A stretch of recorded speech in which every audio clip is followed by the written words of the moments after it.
การแสดงได้ณโอกาสนี้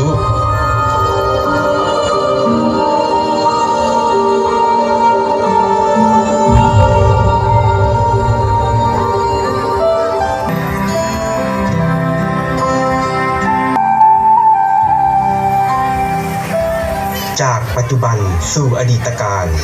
ดินแดนอัญมณีถิ่นฐานตามภูเขาสูงอันอุดมสมบูรณ์ด้วยพืชพันธุ์ไม้นานาชนิดซึ่งมีพื้นที่ทำการเกษตรเพื่อหล่อเลี้ยงครอบครัวอาศัยอยู่ในดินแดนแห่งนี้ตั้งถิ่นฐานตามภูเขาสูงซึ่งเรียกตนเองว่าคนไทยสัญชาติไทยเชื้อสายม้งชนเผ่าม้งเป็นชนเผ่าที่มีความกล้าหาญยิ่งรักความสงบยุติธรรมเฉลียวฉลาดและรักความสามัคคีเป็นเลิศความเป็นมาชาติพันธุ์มีประวัติศาสตร์ที่ยาวนานและน่าสนใจ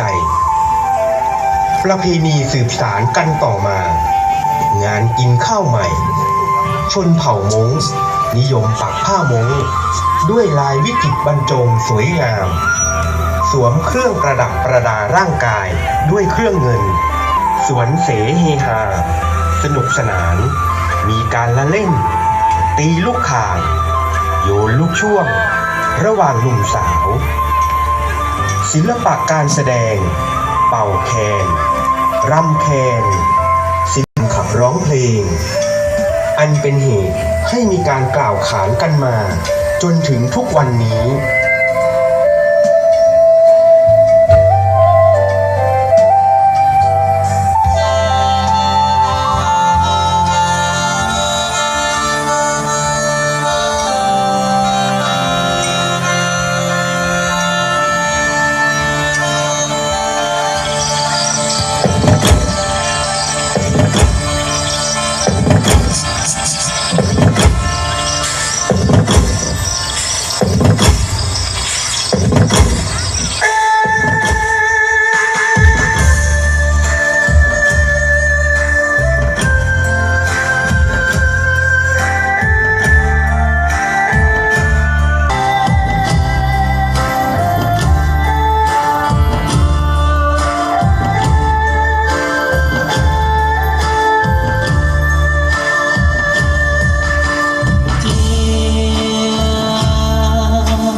นี้